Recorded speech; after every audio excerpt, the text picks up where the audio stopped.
Thank you, Chair, and thank you all for appearing at the committee today and sharing your insights on disability proofing and data. And it's a really important topic, but although probably not on the face of it, I don't think people really realise how important it is. And disability proofing is simply ensuring that people with a disability are considered and included in the development and implementation of structures, policies and practices. And unfortunately, despite this being mandatory, I think that we can safely say that it doesn't happen in any meaningful way in the spirit of the Convention on the Rights of People with Disabilities. My first questions are for the Disabled Persons Network. This topic intersects with several articles of the Convention on the Rights of People with Disabilities, not only Article 31, but also Article 4's general obligations and participation and general equal recognition before the law in Article 12. So in that vein, I'd just like to zoom out for a minute and talk about your capacity to be able to participate in these processes. So as DPOs, you form a vital function in our realisation of the Convention, but equally you're small organisations and more is being demanded of volunteers who themselves have lives and the myriad of challenges faced by disabled people in Ireland. And I don't even know how many times we've had DPOs into this committee, not to mention all the other work you're doing. So I'm wondering what you need from the state and state bodies to help you fulfil your role as envisaged by the Convention on the Rights of People with Disabilities. And secondly, you highlight the importance of applying a consistent model of disability rights in data collection. Could you elaborate on that and its significance for the committee? And thirdly, the state party to the Committee on the Rights of Persons with Disabilities says that the National Disability Authority undertakes, commissions and collaborates in research projects and activities on issues relating to disability. I'm just wondering, do you know, have they engaged with your network on this type of work? And then just if there's time afterwards, Chair, for the Irish Human Rights and Equality Commission, in your role as independent monitoring mechanism for the Convention, can you summarise your assessment of Ireland's compliance with Article 31? And you've highlighted the importance of disaggregated data in terms of legislation, monitoring the Convention on the Rights of People with Disabilities, and for disabled people to realise their rights. I was wondering if you could explain a bit more to the committee on what you mean by that. And do you have a sense of areas where we have a lack of data that's connected with violations of disabled people's rights? Okay, so will we start with Jackie? Yes, thank you. Thank you very much, Holly Karen, for your questions. Very insightful. Coming and talking to you about the capacity and resources of the DPO and DPOs in general, as you quite rightly identified, we're quite young in our genesis. An awful lot of us have been around an awful long time, some like myself, a bit too long maybe, in any event. But we are working together and working very closely, which is great.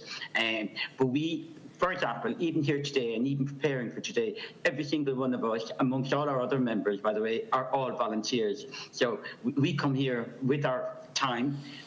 Some people are missing university lectures, some people are missing work, some people are missing doing other things in their lives. But this is our level of commitment. But we can't sustain this long term. And we really need, and it's high time, that DPOs, genuine DPOs, first of all, we need a national register of DPOs. Second of all, we need due recognition of DPOs, disabled persons organisations, under Article 4.3 in General Comment 7 to the UN Convention. And we need to be not only recognised, we need to be resourced financially and otherwise, and not with piecemeal little bits of project funding. We need multi-annual, we need to have the confidence that we have sustainability. If we're talking about the Sustainable Development Goals, particularly the nature of the work we do and the effort and time involved, there's no point in giving us a project funding for 6 months or a year. We need to be guaranteed that we can plan for, say, the next 3 years. We need to develop a work plan that is realistic, achievable, and that we can genuinely involve disabled people, more and more disabled people, and organisations of disabled people. But we can't do that, on fresh air. So thank you for that question. It's really important, and really we've called several times already for a national register to be established of DPOs that will be properly addressed. And we see that as lying predominantly in terms of responsibility with the Department of Children, Equality, Disability, Integration and Youth, maintaining that focus on the human rights-based approach and the responsibility for the Convention in general as the lead department. So that would be that question. I'm actually going to hand over to Amy maybe to address the research question, because she's very well placed to answer that in her own personal role as well as a member of the DPO network. But for what it's worth, the DPO network have never formally been approached as the DPO network to engage with the third level sector. But I'll hand over to Amy. Thank you. Thank you. Hi, folks. Sorry. So just, I kind of have 2 points. So the first relates to the resourcing of DPOs. And everything that Jackie said is exactly on point. But I want to add one other thing, which is that as DPOs, we need to know that the contributions that we are giving government departments and state bodies and various different things is actually having an impact. It is very difficult. We are all doing this on our own time.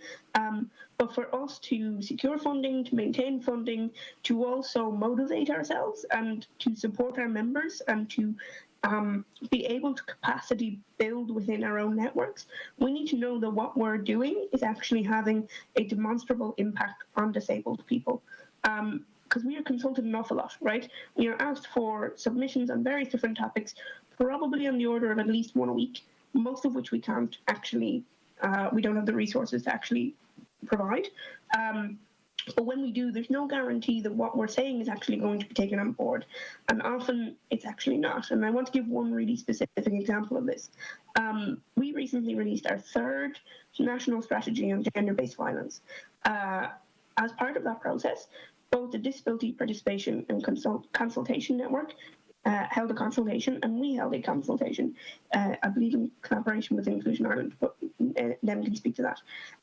In the strategy, and we spoke about the various different sort of challenges experienced by disabled people, the increased risk of gender-based violence for people who are disabled. We know that it's twice as likely, if you are disabled, you are twice as likely to experience gender-based violence, and then that increased quite significantly if you're part of, say, for example, if you have a psychosocial or an intellectual disability. In that entire strategy, the entire document that was produced, the only time that disabled people or the word disability was mentioned was in the name of our 2 organisations. There was nothing in that strategy that related to disabled people.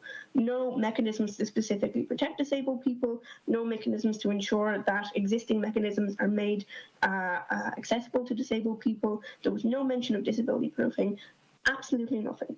And so we hold these consultations in our own time, and we provide these submissions, and then there's no guarantee that actually that is impacting on policy.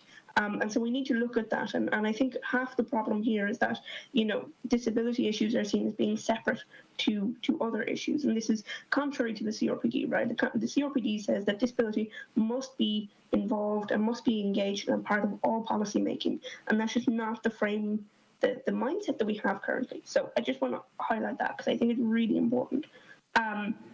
And then the second thing is in terms of collaboration on research projects, indeed, I think as time goes on, we are being engaged a little bit more. So currently, we're engaging with the NDA in relation to a piece of research on the Assisted Decision Making Act, and so we're part of the advisory group as part of that.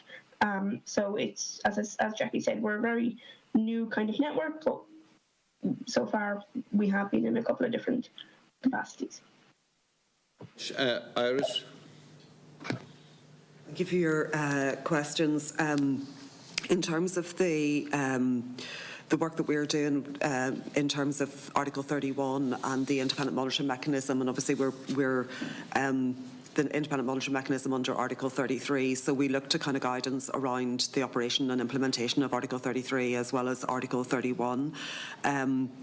In terms of the guidance available, the Fundamental Rights Agency in 2018 said in terms of setting up a monitoring system around the implementation of CRPD, there needed to be an assessment, a system to assess the impact of legislation and policies. There was a need to develop indicators and benchmarks, and also to develop and then maintain databases. So that provides some degree of framework on it. In terms of our role as the independent monitoring mechanism, we have, as the Chief Commissioner has mentioned, been working for over 5 years really in terms of trying to establish a national data infrastructure, but also working at a European level, so there's coherence across member states, and there's comparability as well in terms of disability data.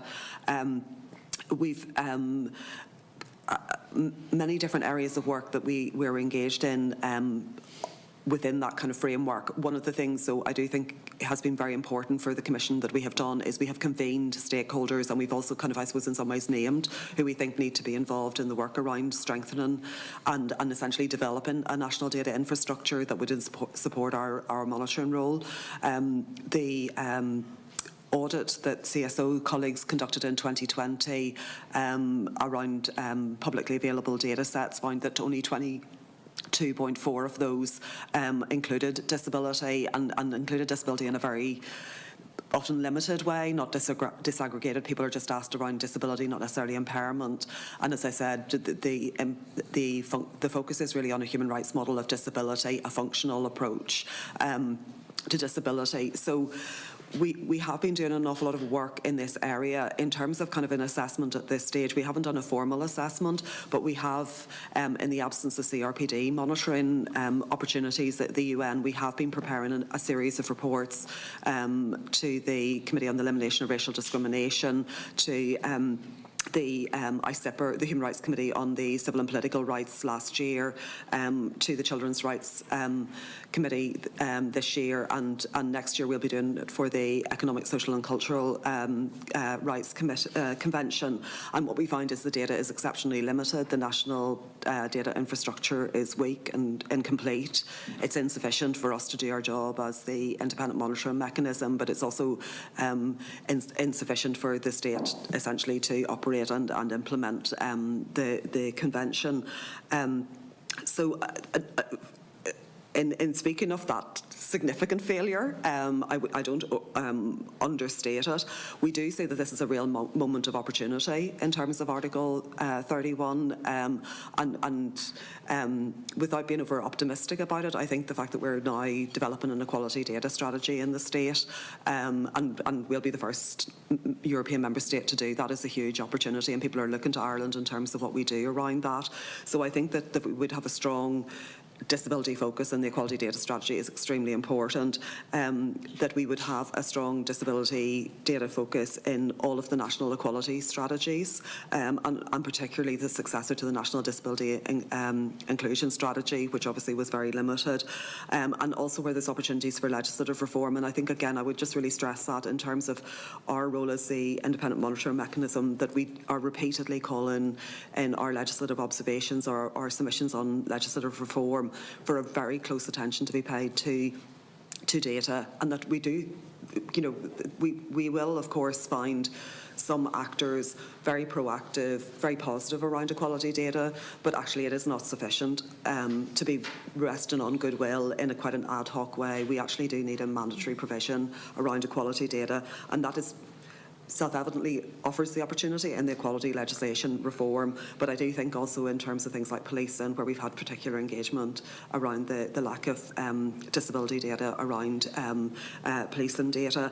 I will send through to the committee an exceptionally strong concluding observation from the Children's Rights Committee last week on equality data, that would really say this is what the UN is now saying the Irish state needs to do about data, including disability data. And we also got some very strong recommendations on disability, which I'll also share with you. There was over 20 concluding observations relating to disability that hopefully will be relevant to the broader work of this committee. Thank you. Thank you very much. Naim?